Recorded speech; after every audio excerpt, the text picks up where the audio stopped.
नमस्कार। दिव्य योगासन की तरफ से मुंबई के निकट पीताम्बरा देवी यानी माता बगलामुखी मंदिर का निर्माण होने जा रहा है।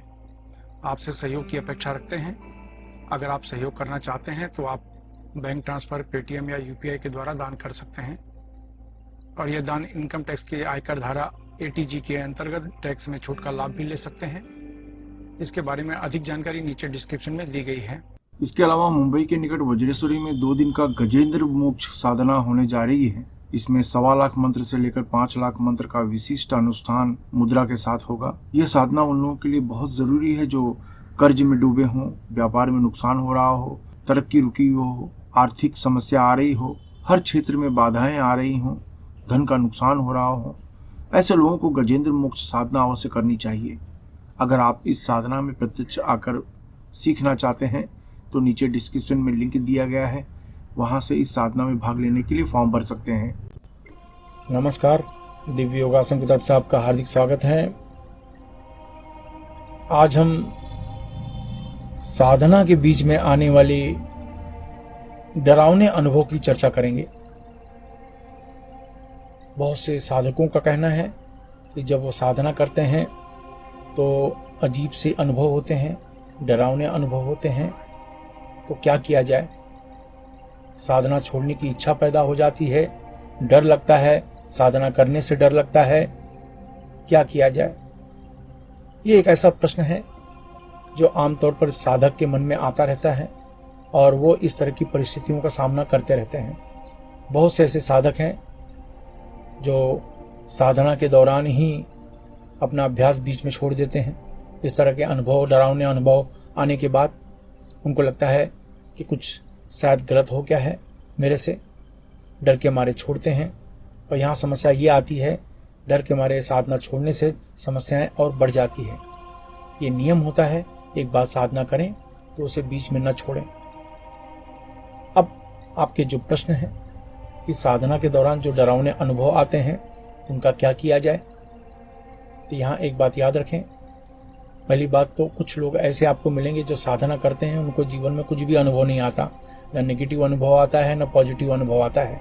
इसका मतलब ये हुआ कि वो पूरी तरह से मन लगा के अभ्यास कर ही नहीं रहे किसी भी कारण से। भले उनको लगता हो कि मैं मन लगा कर अभ्यास कर रहा हूँ, लेकिन उस अभ्यास का कोई रिजल्ट आ ही नहीं रहा है।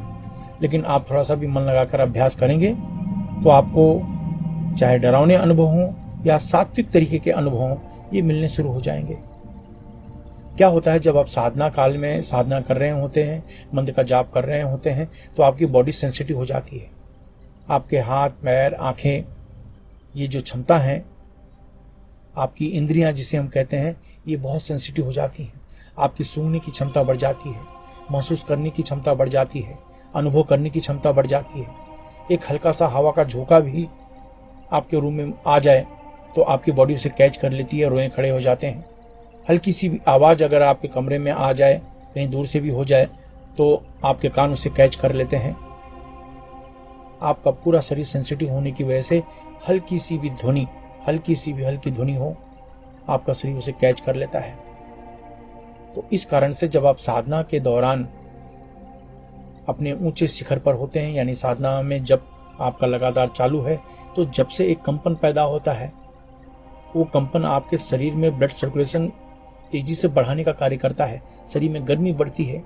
ऐसा होने पर उसका दबाव जो है आपके अचेतन मन पर होता है, यानी सबकॉन्शियस माइंड यानी अंतर मन पर होता है। तो अंतर मन पर होने की वजह से बॉडी में एक प्रकार का अलग सा अनुभव बॉडी कराने लगता है आपको। उसकी वजह से आपको डर लगता है, क्योंकि आपकी बॉडी सेंसिटिव हो गई है। तो हल्की सी भी ध्वनि आती है तो आपके आँख, आपका शरीर उसे कैच कर लेता है, आपके कान उसे कैच कर लेते हैं और उसकी वजह से एक डर पैदा होता है। पहली बात, एक दिमाग बिठा कर रखिए, किसी प्रकार की डरने की बात नहीं होती। ये अनुभव तो आएगा ही। ये अनुभव आने का मतलब है अब आपको और सावधान होकर बैठना है, क्योंकि आप जो कर रहे हैं सही दिशा में है, ये उसका अर्थ माना जाता है। डरावने अगर अनुभव बढ़ जाएं, क्योंकि अगर आप कोई उग्र साधना कर रहे हैं और उसमें डरावने अनुभव बढ़ जाएं किसी भी तरह का, तो वहाँ पर एक नियम है कि माला समाप्त हो। याद रखें, माला जो जिस माला से आप जाप कर रहे हैं उस माला को अधूरा न छोड़ें, यानी सुमेरु तक उसे पूरा माला को जप लें। जपने के बाद आप एक माला भैरव मंत्र का जाप कर लें, ओम ब्रह्म भैरवाय नमः। ये तब की बात है जब आपको डर लगे। आप समझो ओम नमः शिवाय मंत्र का जाप कर रहे हैं, आपको कुछ अनुभव आ रहा है नेगेटिव, तो माला को बीच में न छोड़ें, उसे फिनिश करें, पूरे माला सर्कल को फिनिश करें जप के, और उसके बाद एक माला भैरव मंत्र का जाप करें, ओम ब्रह्म भैरवाय नमः, ओम ब्रह्म भैरवाय नमः, ओम ब्रह्म भैरवाय नमः। भैरव मंत्र का एक माला जाप करें। एक माला जाप करने के बाद फिर से आप रूटीन मंत्र जाप करना शुरू कर दीजिए।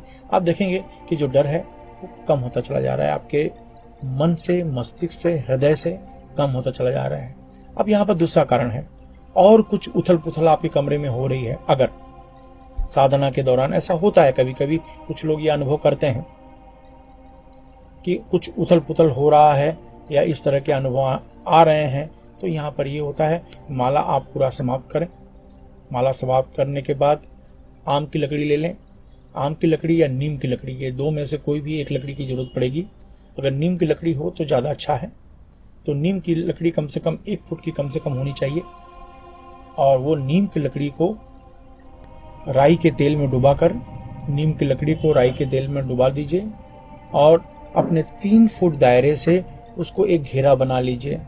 जहां आप बैठे हैं अपने 3 फुट के दायरे से घेरा बना लीजिए। नीम की लकड़ी लें और राई के तेल में उसको बुझा लें, गीला कर लें, और इसको एक चक्कर अपने चारों तरफ 3 फुट के दायरे पे, 4 फुट के दायरे पे आप ऐसे एक राउंड बना लें, और उसके बीच में आप साधना करें। आप देखेंगे किसी भी प्रकार का डर है वो समाप्त हो गया है। 2 नियम हैं इसके लिए। नॉर्मल आपको डर पैदा हो, अजीब सा मन लगे, तो मंत्र माला समाप्त होने के बाद एक माला भैरव मंत्र का जाप कर लें, और पूरी तरह से उसके बाद रूटीन जाप करें, कोई अड़चन की बात नहीं है। अगर कुछ ज़्यादा उथल पुथल आपको महसूस हो तो नीम की लकड़ी तेल से गीला करके, राई के तेल से गीला करके 3-4 फुट के सराउंडिंग में एक सर्कल अपने चारों तरफ लगा लें, और उसके बीच में आप साधना करें। आपके मन में जो डर हैं या डरावने एहसास हो रहे हैं वो समाप्त हो जाएंगे, और साधना निर्विघ्न चलेगी। लेकिन ये हमेशा याद रखना, जैसे जैसे साधना आपकी समाप्ति की ओर चलती है, इस तरह की अड़चनें, इस तरह के अनुभव बढ़ेंगे, लेकिन आप ये भी महसूस करेंगे वो अड़चनें हैं वो एक दायरे के अंदर नहीं आएंगे, वो घेरा के अंदर नहीं आएंगे। तो आपको किसी भी तरह का डर, किसी भी तरह का बुरा लगने वाली कोई भी चीज़ ऐसा होगी नहीं। हाँ, कुछ लोगों का सांसों को एहसास होता है, वो डर जाते हैं, लेकिन मैंने कहा भैरव मंत्र का जाप करें, कोई समस्या की बात नहीं।